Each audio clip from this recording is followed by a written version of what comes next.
So welcome to our four-part series on how you as leaders can more effectively engage your teams, especially now, given the state of the world that we're in, where things are much more volatile, much more unpredictable, and emotions are running high. So the purpose behind this four-part series is to give you some skills and some tools to help you stay strong and stay with those conversations even when you don't necessarily have any answers.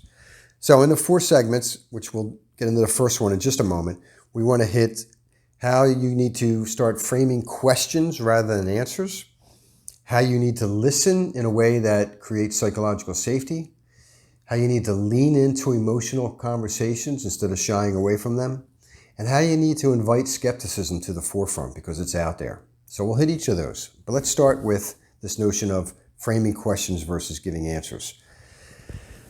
Given some of the challenges in our systems that we're trying to manage and maintain and how interconnected they are, it is really hard for any one person to know the right action. So it's almost required that you're going to have to tap into your team quite a bit to figure out how do we respond to this situation that we're currently facing. So what you need to start thinking about, instead of taking answers or marching orders to your team, is I got to take the good questions. I got to take the questions that are worthy of our engagement. And that often tends around how you frame the question. So framing good questions is a key leadership skill. Let me give you a quick example. Classic one. Just to say, how do we improve the quality of our products and services? Most of us know we can't really get away with that. It leaves too many things unaccounted for. So you have to change that to something a little meatier, a little more worthy. So it's, how do we improve the quality of our products and services and keep costs where they are or down, and not make it difficult to maintain for the team.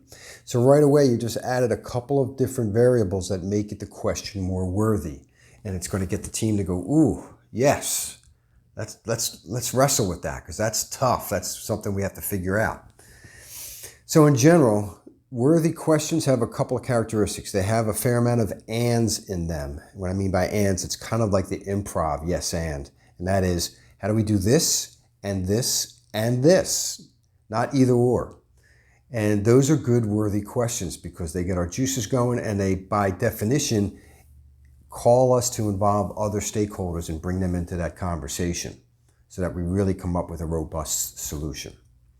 So that's the first thing, is frame worthy questions rather than answers. In the next segment, we'll start to look at how do we create psychological safety with the team so that I get the true data about what's really going on. We'll see you there in a minute.